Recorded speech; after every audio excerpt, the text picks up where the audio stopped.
नमस्कार। Mathematical economics के कुछ प्रश्न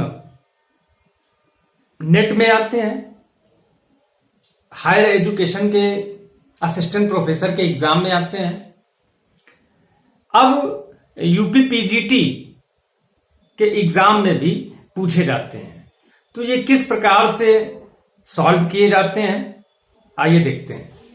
इसमें एक प्रश्न है, एक फर्म का लागत फलन दिया गया है C बराबर 2x³ minus 5x² plus 25x plus 60।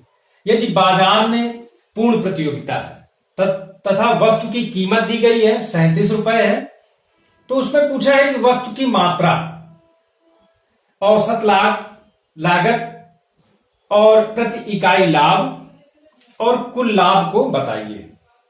तो इसमें हमारे पास लागत फलन दिया गया है, वस्तु की कीमत दी गई है और ये चार चीजें हमसे पूछी जा रही है। तो किस प्रकार से इनको हल किया जाता है आइए देखते हैं। अब इसमें चूंकि बाजार में पूर्ण प्रतियोगिता है, तो पूर्ण प्रतियोगिता के कारण कीमत और सीमांत आगत, जो सीमांत आगम है, ये बराबर होता है। पूर्ण प्रतियोगिता में वस्तु की लागत और मार्जिनल रेवेन्यू कर्व जो होता है, एक सीधी रेखा एक्स अक्ष के समानांतर होती है, ये हम लोग जानते हैं। तो इस कारण से कीमत बराबर मार्जिनल रेवेन्यू के, जो प्राइस है वो सीमांत आगम के बराबर होगा। ये एक पहला प्रतिबंध हो गया। एक प्रतिबंध ये है कि फर्म जब संतुलन की अवस्था में होती है, जब फर्म चाहे किसी भी प्रतियोगिता में हो, बाजार में हो, जब संतुलन की अवस्था होगी तो मार्जिनल रेवेन्यू मार्जिनल कास्ट के बराबर होगा। और दूसरा है dy/dx मार्जिनल कास्ट, ये ग्रेटर देन 0 के बराबर होना चाहिए।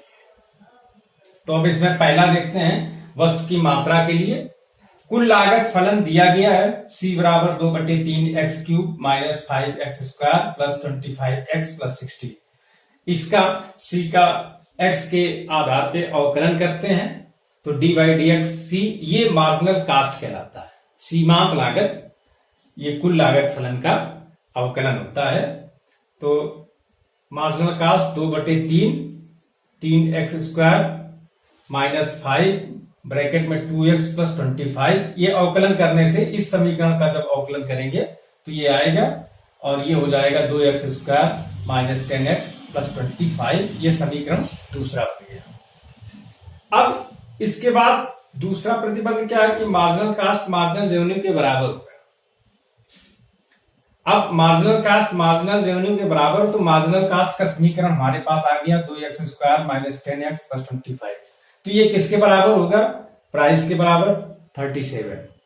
अब इस समीकरण को हल कर लें, तो 2x² minus 10x plus 25 minus 30x, ये जब x का इधर पक्षांतर कर लेंगे तो ये प्लस का इधर आएगा तो माइनस का हो जाएगा, तो 37/0। तो ये इस प्रकार से आ जाएगा 2x² माइनस 10x माइनस 12 बराबर 0। दोनों पक्षों में 2 से भाग कर दें, 2 से जब डिवाइड कर देंगे दोनों पक्षों को, एक इस पक्ष को और इसको, तो ये आ जाएगा x² माइनस 5x माइनस 6 बराबर 0। समीकरण ये तीसरा हो गया। अब इस तीसरे समीकरण का हम गुणनखंड कर लें, तो जब गुणनखंड करेंगे तो 2 गुणनखंड इसके आएंगे, x माइनस 6 और x प्लस 1। ये किसके बराबर है? ये दोनों 0 के बराबर है, ये x माइनस 6 और x प्लस 1। अतः x बराबर 6, जब x माइनस 6 बराबर 0 करेंगे तो 6 को उधर ले जाएंगे राइट साइड में, तो ये हो जाएगा x बराबर 6।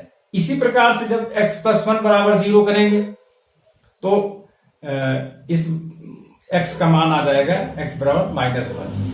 अब किसी भी वस्तु की मात्रा का मान ऋणात्मक नहीं होता है, तो इसलिए x बराबर क्या हो जाएगा? 6 हो जाएगा। तो वस्तु की मात्रा इस प्रकार से आ गई, x बराबर 6। अब देखते हैं औसत लागत। औसत लागत के लिए औसत लागत का जो सूत्र है, औसत लागत बराबर कुल लागत बटे वस्तु की मात्रा। तो कुल लागत हमें ज्ञात है, वस्तु की मात्रा भी ज्ञात है, x बराबर 6, कुल लागत दिया गया है फलन 2/3 x³ minus 5x square plus 25x plus 60। अब इसमें x की जो वैल्यू है इसका मान प्रतिस्थापित कर दें।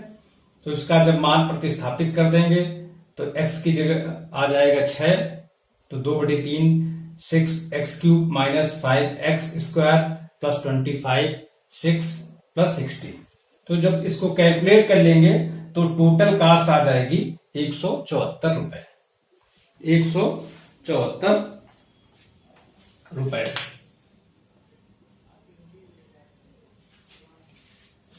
और इसी प्रकार से जब टोटल कास्ट आ गई तो हमारा जो सूत्र है औसत लागत बराबर कुल लागत बटे वस्तु की मात्रा, तो इस सूत्र को इसमें प्रतिस्थापित कर दें, सब्स्टिट्यूट कर दें, तो एवरेज कास्ट TC/X, तो टोटल कास्ट है 174/6, तो एवरेज कास्ट आ जाएगी 29 रुपए। तो इस प्रकार से हमने वस्तु की मात्रा देख ली और औसत लागत, किस प्रकार से औसत लागत का आकलन किया जाता है। अब देखते हैं इसमें तीसरा प्रति इकाई लाभ और कुल लाभ। तो प्रति इकाई लाभ प्रॉफिट पर यूनिट के लिए जो फार्मूला है, प्रति इकाई लाभ बराबर वस्तु की कीमत से औसत लागत को घटा दें। यदि हम वस्तु की कीमत से औसत लागत को घटा दें तो जो प्राप्त होगा वो प्रति इकाई लाभ प्राप्त हो जाएगा हमें। तो वस्तु की इकाई दी गई है, जो कीमत है 37 रुपए और औसत लागत 29 रुपए, जिसका आकलन हमने दूसरे इसमें प्रश्न के दूसरे खंड में किया था। तो 37 रुपए उस वस्तु की कीमत है और जो औसत लागत आ रही है वो प्रति इकाई जो लागत है वो है 29 रुपए। तो इस प्रकार से प्रति इकाई लाभ बराबर 37 माइनस 29 बराबर 8 रुपए।